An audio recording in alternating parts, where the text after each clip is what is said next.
بسم اللہ الرحمن الرحیم۔ آج ہم موجود ہیں سلسلہ سیف الملوک شناسی کی 7ویں قسط لیے۔ ہم موجود ہیں عدالت نیوز کے اسٹوڈیو میں اور میرے ساتھ موجود ہیں محترمہ تنویر افضل صاحبہ۔ السلام علیکم۔ وعلیکم السلام ورحمۃ اللہ وبرکاتہ۔ سلسلہ سیف الملوک شناسی کی جو ہماری آج 7ویں قسط ہے، اس کو کافی لوگ جو ہے وہ سراہ بھی رہے ہیں اور اس کو پسند بھی کر رہے ہیں۔ تو آج مجھے بتائیں کہ جو 7ویں ہماری ایک نشست ہے، اس میں ہمارے لیے آج کیا آپ موضوع لے کے آئی ہیں، ہمارے ناظرین کے لیے کیا پیغام ہے اس میں، اور کون سا موضوع ہے، آپ آج ہمیں خود بتائیں۔ جی، الصلاۃ والسلام علیکہ یا رسول اللہ وعلی آلکہ و اصحابکہ یا حبیب اللہ۔ لاکھ صلاۃ سلام تیرے تے جو شفیع اساں، جرم سزائیوں اس دے پیچھے ربا بخش پناہ۔ محترم ناظرین و سامعین، السلام علیکم ورحمۃ اللہ وبرکاتہ۔ وعلیکم السلام۔ عدالت نیوز کے توسل سے گلبہار بیٹے کے ساتھ درس سیف الملوک کی یہ ایپیسوڈ پیش خدمت ہے۔ اللہ تعالیٰ عدالت نیوز چینل کو ہمیشہ کامیابی اور کامرانی عطا فرمائے۔ آمین۔ آج کا موضوع تزکیہ نفس۔ اس میں ہم قبلہ میاں صاحب رحمۃ اللہ کی رہنمائی اور پشت پناہی میں دیکھتے ہیں کہ آج قبلہ میاں صاحب ہمیں تزکیہ کا کیسا درس ادا کر رہے ہیں۔ اس میں یعنی آپ کے کہنے کا مطلب یہ ہے کہ آج کے موضوع ہے نفس کیا ہے اور تزکیہ نفس کیا ہے، اور اس حوالے سے میاں صاحب نے اس کی کیا درس دی ہے۔ جی بالکل، جی بالکل۔ تو ادب کی منزل کو عبور کرنے کے بعد، اس سے پہلی ہماری جو تھی ایپیسوڈ وہ ادب پہ تھی، جی۔ تو ادب کی منزل کو عبور کرنے کے بعد تزکیہ نفس کی منزل آتی ہے۔ جب ادب کی انتہا ہو جاتی ہے تو یہ منزل آسان ہو جاتی ہے اور تزکیہ نفس کا سفر شروع ہو جاتا ہے۔ تزکیہ نفس کا درس، اس کی اہمیت اور اس کے اثرات کو قبلہ میاں صاحب رحمۃ اللہ علیہ نے جس انداز میں قلم کے ذریعہ اور اپنے عمل کے ذریعہ پیش کیا ہے، وہ اپنی مثال آپ ہے۔ میں کو ذبح کیا، اپنی ذات کو ختم کیا، اپنی خواہشات، دنیاوی لذات اور تمام تر میسر سہولیات کو ختم کر کے نبی کریم صلی اللہ علیہ وسلم کے اختیاری فقر کو اختیار کرتے ہوئے، نبی کریم صلی اللہ علیہ وآلہ وسلم کی سنتوں کی پیروی کرتے ہوئے اطاعت الہی اور اطاعت رسول پر عمل پیرا ہو کر زبردست نمونہ پیش کیا ہے۔ تو قبلہ میاں صاحب رحمۃ اللہ علیہ سفر العشق کی منازل طے فرما رہے تھے کہ ایک جنگل میں تزکیہ نفس کی منزل پہ تھے۔ تو میں وہ عبادت تھے، ایک بزرگ تشریف لائے، اسلام و دعا کے بعد پوچھا کہ میاں آپ فارسی سمجھتے ہو؟ تو قبلہ میاں صاحب نے فرمایا جی ہاں، میں نے اپنے استاد محترم سے فارسی کا علم حاصل کیا ہے۔ پھر وہ فرمانے لگے کہ صاحبزادے اگر چاہو تو میں آپ کو ایک ایسا اسم بتاتا ہوں جس کے پڑھنے سے تمام پتھر یہ جو ہیں یہ سونا بن جائیں گے۔ ماشاءاللہ۔ تو آپ نے فرمایا قبلہ پتھر کالا ہے یا نیلا، وہ پتھر ہی ہے۔ تو اگر یہ پیلا ہو جائے گا تب بھی یہ پتھر ہی ہوگا۔ تو اگر آپ سونا بنانا چاہتے ہیں تو میرے دل کے پتھر کو سونا بنا دیں اور اسے چمکا دیں۔ سبحان اللہ۔ تو وہ بزرگ واپس چلے گئے، کچھ عرصہ بعد واپس پھر تشریف لائے تو پوچھا میاں آپ کو ایسا وظیفہ بتاؤں، ایسا عمل بتاؤں جس کے پڑھنے سے جنگل کے جانور آپ کے تابع ہو جائیں اور آپ شیر کی سواری کریں۔ تو آپ نے فرمایا شیر کی سواری اتنی اچھی نہیں ہوتی، ہمارے گھر میں 1-2 گھوڑیاں ہیں، گھوڑی کی سواری بہت اچھی ہوتی ہے، البتہ آپ اگر مجھے سوار کرنا چاہتے ہیں تو ایسا عمل بتائیں کہ میں نفس کے بے لگام گھوڑے کو قابو کر لوں، میں اس پہ سوار ہو جاؤں، وہ میرا تابع ہو جائے۔ تو پھر ان بزرگوں نے اپنا فیض عطا فرمایا۔ سبحان اللہ۔ پھر آپ نے اس میں یہ ہے کہ آپ نے اپنے نفس کو مارنا، اپنی میں کو مارنا، اپنی شخصیت کو مٹا کے تو پھر آپ عشق کی منازل طے کر سکتے ہیں۔ بے شک۔ تو پھر آپ نے اپنے نفس کو ایسا غلام بنایا کہ دنیا نے دیکھا کہ جب ادب کی انتہا ہوگی تبھی تزکیہ نفس ہوگا۔ تو اللہ تعالیٰ ہمیں بھی یہی چیز سکھائیں بھی اور ہمیں عطا بھی کریں۔ تو پھر آپ نے اپنی میں کو ایسا ذبح کیا، اپنی ذات کو ایسا ختم کیا کہ موتو قبل ان تموتو والا لازوال مقام اور مرتبہ پایا۔ پھر عوام الناس کو قولی، فعلی اور عملی درس دیا۔ تو آپ رحمۃ اللہ علیہ نے تمام تر دستیاب آسائشوں کو ترک کر کے آرام دہ بستر چھوڑ کر چٹائی اور بوریا بستر استعمال کیا، پکا مکان چھوڑ کر کانوں کا چھپر بنوایا، تقریباً 16 سال اس چھپر میں پھر اپنی زندگی گزاری ہے۔ تو کھانے میں نہایت سادہ غذا استعمال کرتے، 5 سال تک تو اناج کا استعمال بالکل نہیں کیا، صرف روحانی غذا کا سہارا تھا۔ پھر روزانہ کے معمول میں 1 چپاتی پکواتے، اس کے 3 حصے کرتے، 1 حصہ خادموں کے لیے، 1 حصہ مہمانوں کے لیے اور 1 حصہ خود نوش فرماتے۔ دال چنا پکواتے، پلیٹ میں 2 یا 3 دانے دال کے ہوتے تھے، باقی پانی ہوتا تھا، اس میں بھی پھر 1 چٹکی راکھ کی یعنی سوا کی وہ بھی ڈالتے تھے کہ اناج کا ذائقہ نہ آئے۔ تو پتھر کی جائے نماز استعمال کرتے تھے اور آرام طلبی کا ایسا خاتمہ کیا، اللہ اکبر اللہ اکبر۔ آپ نے تزکیہ نفس کے تمام پروسیجر پر عمل پیرا ہو کر نفوس قدسیہ سے آشنا کر دیا۔ آپ کا ظاہر باطن تو پیدائشی صاف اور منور تھا، آپ کا سارا کلام، آپ کی ساری زندگی، آپ کی گفتار، آپ کا کردار، آپ کے دن رات، آپ کی خلوت جلوت، ہر چیز شریعت کے عین دائرے کے اندر ہے۔ سبحان اللہ۔ تزکیہ نفس کے حوالے سے میاں صاحب نے جو اشعار بیان کیے ہیں وہ کیا اشعار ہیں، وہ کیا آپ کے پاس بیان کریں؟ جی انشاءاللہ۔ تزکیہ نفس کا درس دیتے ہوئے آپ فرماتے ہیں، اپنا آپ پیارا پائی تیرا مصر شہر ہے، اپنا وجود اپنا آپ پیارا پائی تیرا مصر شہر ہے، مشکل پند سفر سجن دی لوڑ ہے رستہ برو بیر ہے۔ اللہ سبحان اللہ کہ اے انسان تیرا اپنا آپ یعنی تیرا جسم، تیرا وجود، تیری ذات یہ مصر شہر کی مانند ہے۔ مصر شہر وہ جگہ ہے جہاں شہزادہ سیف الملوک بادشاہی کر رہا تھا، عیش و عشرت کی زندگی بسر کر رہا تھا۔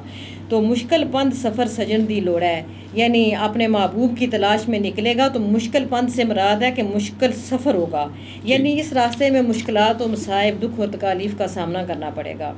رستہ برو بیر ہے، یعنی خشکی اور سمندری دونوں قسم کے راستوں کا سفر درپیش ہوگا، تو دونوں طرح کی تکالیف سامنے آئیں گی۔ پھر آگے فرماتے ہیں کہ میاں صاحب کہ جائیں مصر پیارا تینوں کوڑا زہر ہوئے گا۔ جائیں مصر پیارا، جائیں مصر پیارا تینوں کوڑا زہر ہوئے گا، تائیں ول سفر دے جاسیں پینڈا لہر ہوئے گا۔ آسان ہوگا بھائی، ٹھیک۔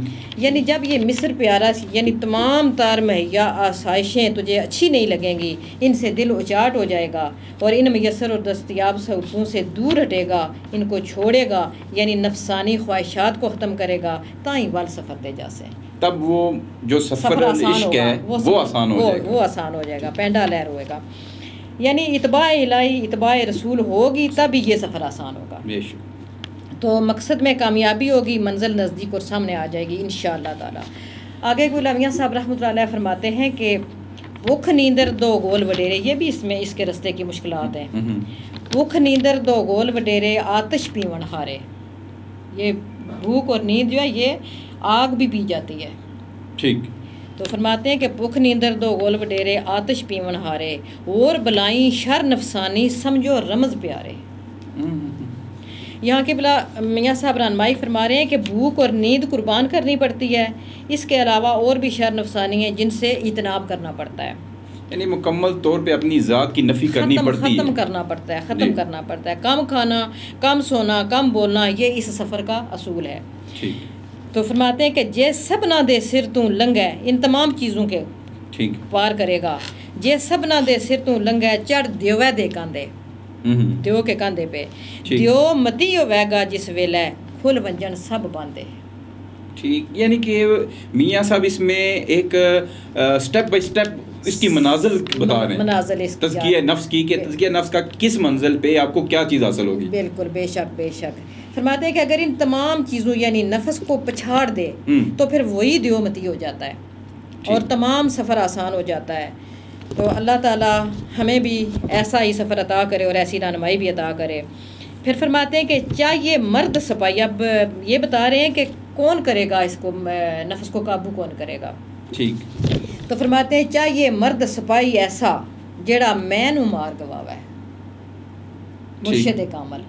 اچھا، یہاں پہ اس سے مراد یہ ہے کہ مرشد کامل کی ضرورت ہے، جو اس نفس کو ٹھیک آپ کی رہنمائی کرے گا۔ چاہیے مرد سپاہی ایسا جڑا میں نو مار گواوے، تھانا کڑ طبیعت والا صفتاں سب پر لاوے۔ تو ایسا راہبر و رہنما چاہیے جو تزکیہ نفس کا سبق پڑھائے، جو میں یعنی انا کو ختم کرے۔ قبلہ میاں صاحب رحمۃ اللہ علیہ جیسا مرد سپاہی ملے اور پشت بنائی کرے، تو نفس کے بے لگام گھوڑے پر سوار کر دے، آمین ثم آمین۔ آگے جا کے میاں صاحب فرماتے ہیں کہ لن تنالوا البر، یہ ایک آیت ہے، اس کا ترجمہ لن تنالوا البر پائی سٹ تمامی چیزاں، یہاں بھی پھر وہی سبق ہے ہر چیز سے۔ تو فرد و ویتا مرد کا ہوے ملدا نال عزیزاں، لن تنال البرا پائی سٹ تمامی چیزاں فرد ہوئے تا مرد کہاوے ملدا نال عزیزاں. سبحان اللہ سبحان اللہ. یعنی ہرگز اس مقام پہ نہیں پہنچ سکتے جب تک ان تمام چیزوں سے پرہیز نہیں کریں گے. بے شک. تو فرد ہوگا تو مرد کہلائے گا. مرد سے مراد مرد حق جنہیں اللہ مل گیا ہو، ایسے مرد اپنی منظر کو پا لیتے ہیں انشاءاللہ تعالی. ٹھیک. یعنی یہاں پہ مرد سے مراد جو علامہ اقبال نے بھی ایک مومن کی جو ایک اصطلاح استعمال کی ہے. جی جی مرد مومن. تو ساتھ ساتھ قبلہ میاں صاحب حوصلہ افزائی فرما رہے ہیں. فرماتے ہیں کہ یہ کام مشکل تو ہے لیکن اتنا ناممکن نہیں ہے. اس کو اگر کوئی کرنا چاہتا ہے تو وہ آسانی سے کر لیتا ہے. تو انہوں نے میاں صاحب نے بتا بھی دیا ہے ساتھ کہ ایک مرشد کامل کی رہنمائی میں مشکل ضرور ہے لیکن مرشد کامل کی رہنمائی میں آپ ناممکن نہیں ہے. آپ منزل پا سکتے ہیں. بے شک انشاءاللہ تعالی انشاءاللہ. تو آپ فرماتے ہیں کہ آپ خداوند سرجا آدم ڈاڈی شے، کہ اللہ تعالیٰ نے خود فرمایا ہے کہ آدم کو میں نے اتنی طاقت دی ہے. آپ خداوند سرجا آدم ڈاڈی شے، ہمت دا لک بن کے جس دم لگ پے، پٹ پہاڑاں سٹدا ندییں نیر وہ، پر اس پر موت محمدہ اکو غالب ہے. صرف موت جو ہے وہ اس سے نہیں ہے، باقی ہر چیز انسان کے اختیار میں ہو جاتی ہے جی اگر وہ محنت کرے اور اللہ کا فضل اس کے ساتھ ہوتا ہے. تو اللہ تعالیٰ نے انسان کو اشرف المخلوق کا درجہ دیا ہے، پھر اسے اتنی طاقت عطا فرمائی ہے کہ وہ سچی طلب اور ہمت سے پہاڑوں کو تراش کر ندی نالے بنا دیتا ہے، اور ایک موت کے علاوہ اس پر کوئی چیز غالب نہیں آ سکتی. بے شک بے شک. یہاں پہ یعنی کہ محنت کی بھی میاں صاحب نے ایک بتا دی ہے، درس دی ہے. محنت اور اللہ کا فضل، یہ دونوں چیزیں جو ہیں یہ ساتھ ساتھ ہیں. تو آپ دیکھتے ہیں کہ قبلہ میاں صاحب رحمۃ اللہ کا کلام تزکیہ نفس ایسا کرتا ہے بیٹا. جب بھی ہم نے پڑھا ہے، جتنا بھی پڑھا ہے، اس میں یہی دیکھا ہے کہ انہوں نے میں کو ایسا ذبح کر گیا ہے کہ میں بولنے سے پہلے انسان 1000 بار سوچتا ہے کہ میں کا لفظ بولوں یا نہ بولوں. قبلہ میاں صاحب کے تمام کلام میں کا لفظ صرف وہاں بولا ہے جس میں انہوں نے اپنے آپ کو کہا ہے کہ میں چور، میں اچکا، میں ٹھگ، میں کمینہ، میں جھوٹا، میں نکارا، میں جرمی، میں گنائی، میں کالا. میاں صاحب نے اپنے کلام میں کا لفظ بھی وہاں پہ استعمال کیا جہاں تزکیہ نفس کی ضرورت پڑی ہے بالکل، اور اس کو ظاہر کرنے کے لیے. بے شک بے شک. تو اب شاعر میں 2-4 اشعار آپ کے سامنے پیش کرتی ہوں جن میں انہوں نے اپنا نفس کی مار بتائی ہے. فرماتے ہیں کہ دنیا داراں دے کر پیدا کردہ بیٹے ولی الہی، ولیاں دے کر پیدا کردہ میرے جے گنائی. اتنا اپنے آپ کو انہوں نے اپنے نفس کو مارا کیا ہے. میں تو کہتی ہوں ختم ہی کرتی ہے ہر چیز. تو میں بھی وچوں آگے میں بھی وچوں ایبی پریا دساں ہنر زبانوں، اکھیں والے عیب چھپاؤ کراں سوال تو سانو. اتنی وہ عاجزی مطلب عاجزی کی انتہا ہے یہ. جی. پھر فرماتے ہیں میرے نالوں ہر کوئی بہتر میں ہی نیچا جانا. اللہ. تھوڑا بہتا شیر سخندہ کاٹا وادا جانا. پھر میں یہاں پہ تو جو سمجھوں یہ ہے کہ تزکیہ نفس کی انتہا وہ ہے جب آپ اپنی ذات کی بالکل نفی کر دیتے ہیں اور ہر ایک کو آپ اپنے آپ سے بہتر سمجھتے ہیں. بے شک بے شک. آگے فرماتے ہیں کہ میرے جہاں بے عقلاں بے ہوشاں، ہائے ہائے ہائے، میرے جہاں بے عقلاں بے ہوشاں، سخن وری دی خلت بخشی پا تبا وچ جوشاں. کہ کہتے ہیں کہ اس میں چور چکے ٹھگ اسمتر جوے باز زنائی، سبنا آس تیرے در سائیاں کرسی کرم الہی. تو یہ تو چند اشعار ہیں. آپ کو پورے کلام میں نفس کا یہی حال ملے گا. تزکیہ نفس کے لازوال مقام و مرتبہ کو حاصل کرنے کے باوجود آپ ان کا اظہار سنیں تو حیران ہوں گے. اتنی عاجزی اور اتنا انکسار کہ انسان سوچ بھی نہیں سکتا. تو آگے جا کے ایک جگہ فرماتے ہیں کہ تو کی جانے رمز فقر دی بے علماں نادانا. دیکھیں اپنے آپ کو ابھی ان کے پاس تو کی جانے رمز فقر دی بے علماں نادانا، قصہ 10 شہزادے والا تے پید چھپا حیوانہ. اپنے آپ کو حیوان کہتے ہیں. اللہ اکبر اللہ اکبر. ایک شعر میں آپ نے اپنے آپ کو بے علم، جاہل، نادان، ناسمجھ، حیوان کیا کچھ نہیں کہا. کیا نفس کی مار ہے. آگے فرماتے ہیں نہ کر چاڑے نہ سکھ اٹھے نہ کوئی کھٹی کھٹی. اتنا کچھ ہونے کے باوجود کہتے ہیں کہ میری تو کوئی کھٹی بھی میں نے کوئی نہیں کھٹی، کوئی چیز نہیں کمائی دنیا میں، کوئی دولت نہیں کمائی. نہ کر چاڑے نہ سکھ اٹھے نہ کوئی کھٹی کھٹی، نہیں کسے ول لینا کوئی نہ چھڑ چلے ترٹی. جو کچھ آیا سو منہ پایا تلی رکابی چٹی، خالی ہاتھ محمد بخشا ٹری نکاری لٹی. حد ہو گئی ہے ان کے. نفس کی مار کی، نفس کو انہوں نے اس حد تک مارا ہے، میں کو مارا ہے کہ وہ کہتے ہیں کہ میری بالکل حیثیت اب ختم ہے. ختم. تو پھر فرماتے ہیں نہ کوئی کھٹی کھٹی سے مراد ہے کہ کوئی کمائی نہیں کی. تو کمائی تو ان اللہ کے پیاروں نے کی ہے جنہوں نے علم کی دولت سے خود بھی مالا مال ہوئے اور عوام الناس کو بھی علم سے آگاہی فرمائی. اور جو کمائی دولت، جو جائیداد آپ نے کلام کی شکل میں چھوڑی ہے، اس سے بڑھ کر کون سی دولت ہو سکتی ہے؟ بے شک بے شک. تو جو کچھ آیا سو منہ پایا تلیر کا بھی چٹی، خالی ہاتھ محمد بخشا ٹوری نکاری لٹی. فیض و معرفت کے سمندر پی لیے، اپنے اندر سمیٹ لیے، پھر کیا کہا؟ جو کچھ آیا سو منہ پایا تلیر کا بھی چٹی. ابھی رکابی کا تلوا چاٹا ہے میں نے، ابھی میں سیر ہو کے میں نہیں کھایا بھی نہیں، اتنا نہیں مجھے ملا ابھی بھی.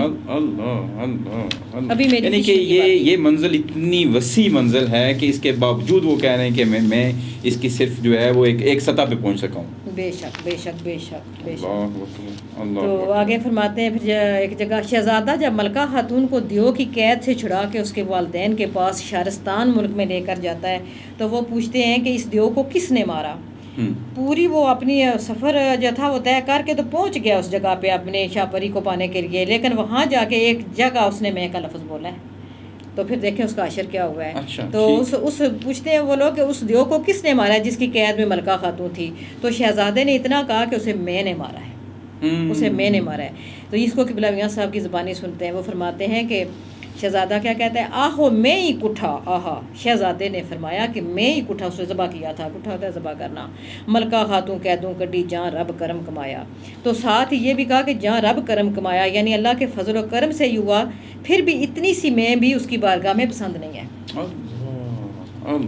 اتنی سی میں نے شہزادے کو زندان میں قید میں ڈال دیا، پھر رب تعالیٰ سے معافی مانگ مانگ کر استغفار کی، پھر جا کے خلاصی ہوئی. تو آپ فرماتے ہیں کہ اس کا بڑا زبردست قبلہ میاں صاحب رہنمائی فرمائے کہ 100 برساں دی زادی، 100 سے مطلب ہے 100 سال، 100 برساں دی زودی کر کے جان روح منزل پوتا. سارا یہ پروسیجر طے کر کے جب نزدیک گیا ہے تو ایک کڑی دی غفلت خوشیوں دور ہٹے مڑ بوتا. ایک میں کے کہنے سے تو نفس مویدہ سنگی شیطان آن کرے اپرالے، باغ حقیقی وچوں پھڑ کے قید مجازی ڈالے.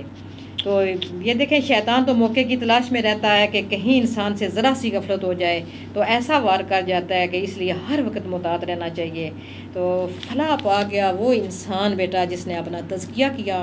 انسانی زندگی کا جوہر ایمان ہے، اور ایمان کا اصل تقویٰ، اور تقویٰ کا اصل تزکیہ ہے.